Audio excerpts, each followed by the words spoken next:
अस्सलाम वालेकुम, मैं हूं आपका मेज़बान राशिद खान और आप देख रहे हैं न्यू बीबीसी न्यूज़। जी, कुछ दिनों कबल आपने खबर देखी होगी, आज से तकरीबन महीना सवा महीना पहले हुसैन बलानी शख्स की, जिन्होंने मरते हुए एक बयान दिया था कि उनकी जो घर की बहू है उन्हें टॉर्चर किया है। उसके टॉर्चर करने की वजह से उनको जो है ना शदीद वो बीमार हुए, उसकी वजह से उनको हार्ट अटैक भी हुआ और दीगर बीमारियां भी लायक हुई, इसकी वजह से उनकी मौत वाक़ई हुई। इसी तरह हुसैन बलानी के साहबजादे हमारे साथ मौजूद है, शुएब बलानी। उनसे पूछते हैं कि असल वजूहात क्या थी और हुआ क्या था, ये हमें बताएंगे। और अच्छा, इससे पहले आप एक वीडियो देख लें, जो आखिरी वीडियो थी हुसैन बलानी की, वो पहले देखें, उसके बाद फिर हम बात करते हैं शुएब बलानी से। अस्सलाम वालेकुम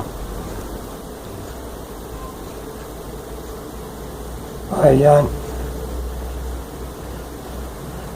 ये मेरा बेटा फहाद है, उसकी वाइफ माँ हरामी किस्म की औरत है।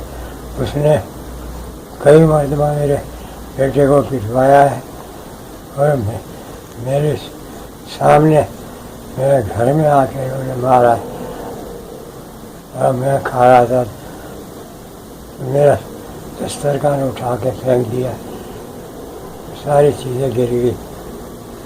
इतनी हरामजादी है, उससे भी ज़्यादा हरामी इसकी माँ है। माँ भी किसी से कम नहीं है। वो माँ बहन को माँ बहन से और बराबर की गालियाँ देती है।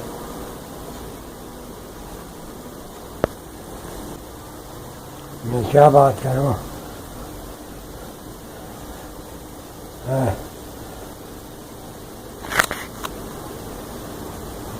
जी भाई, ये मेरे अब्बू है। आपने देखा होगा इनकी तबीयत बहुत ज़्यादा ख़राब चल रही है।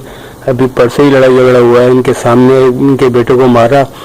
जी नाज़रीन, जैसे कि हमने देख लिया कि वो जो हुसैन बलानी साहब थे, उनकी वीडियो आपने देखी, उनका क्या कहना था।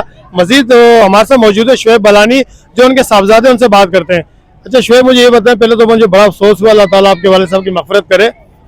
हुआ क्या था, आपकी जो भाभी है, जो अभी आपके वालिद साहब ने बयान किया है इसके अंदर के वो जो है टॉर्चर करती थी आपको, तो क्या टॉर्चर करती थी और क्या हुआ था उस दिन, जो मुझे बताएं आप। देखिए जी, वो शुरू से झगड़ालू बहुत है, बहुत झगड़ालू है। छोटी छोटी बातों पे जो है बहुत झगड़ा करती है। पहले दूध का कोई वाकया हुआ था, भाई दूध लाया था, दूध घर पे रखा था फ्रिज में। अब उसने दूध अपने कमरे में जाके ले गई दूध, और भाई ने और मैंने मिलकर कारोबार शुरू किया था तोतों का ऊपर छत पे। तो दूध की वजह से कारोबार का इतना नुकसान किया। जो लाख रुपए के तोते थे वो सब तोते उन्होंने उड़ा दिए। उसके बाद जब भाई गया पूछने के लिए, लाजमी से बात है, बंदा गुस्से में आ जाता है तो थोड़ा बहुत तो बोल ही देता है, गाली भी निकल ही जाती है।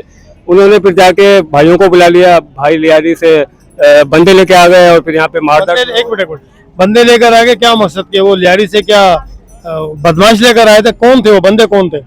बस वो ये तो पता नहीं बंदे कौन थे, लेकिन उनके जानने वाले थे। यहाँ पे मोहल्ले में बहुत बड़ा बस गार्डन पे पड़ा हुआ, और ईद का दिन था, बकरा ईद का, और पानी जो है घुटनों तक भरा हुआ था।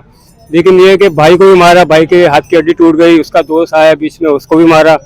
उसके बाद फिर एक साहब, 2-3 बंदे आए, उन्होंने छुड़वाया इनको, बल्कि उनको तो भगा ही दिया। तो ये चक्कर हुआ था। और अभी भी ऐसा है कि ये लड़ाई झगड़ा, दूसरा जो भाई उसको भी पिटवाया। अभी बाप का हादसा हुआ कि बाप बेचारा दस्तरखान पे खा रहा था और उनको दस्तरखान खींचा गया है, खींच के फेंका गया दस्तरखान, और भाइयों ने उनको दरवाजे में कमरे में बंद कर दिया। और जब बाप ने ये देखा कि भाई को मार रहे हैं, एक ने गन पकड़ी हुई है, 2 बंदे मार रहे हैं, भाई के भी निशान गले पे आए हुए हैं, तो जब उन्होंने देखा कि ऐसा वाकया हो रहा है तो उनकी दिल की धड़कनें तेज हो गई। इस चक्कर में वो बेचारे फौत हो गए। तो ये बड़ा अफसोस हुआ मेरे को।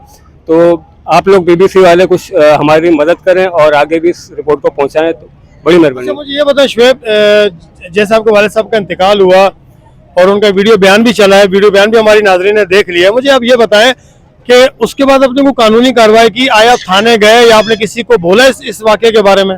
जी, हम आरामबाग में थाने में गए थे, वहाँ पे हमने 2-3 बार दरखास्तें जमा कराई। पहले तो हो नहीं रही थी, उसके बाद जब अल्लाह अल्लाह करके दरखास्त जमा हुई तो उन्होंने कहा कि डायरेक्ट FIR हम नहीं कटवा सकते, उनको बुलाएंगे, उसके बाद आमना सामना होगा, जो भी मुकमुका हो जाए। तो मैं इस चीज़ पे तैयार नहीं था। मैं चाह रहा था कि डायरेक्ट FIR कटे, उनके घर पे जाएं, उनको गिरफ्तार करें, क्योंकि वीडियो भी चल चुकी है और वीडियो चली है तो इसका मतलब कि जो मुतासरा है उन्होंने चलाई ये वीडियो, ये कोई मैंने कोई तो अपनी तरफ से नहीं किया। तो ये चक्कर है सारा। अब आप क्या चाहते हैं गवर्नमेंट से, हमारी पुलिस से क्या चाहते हैं आप?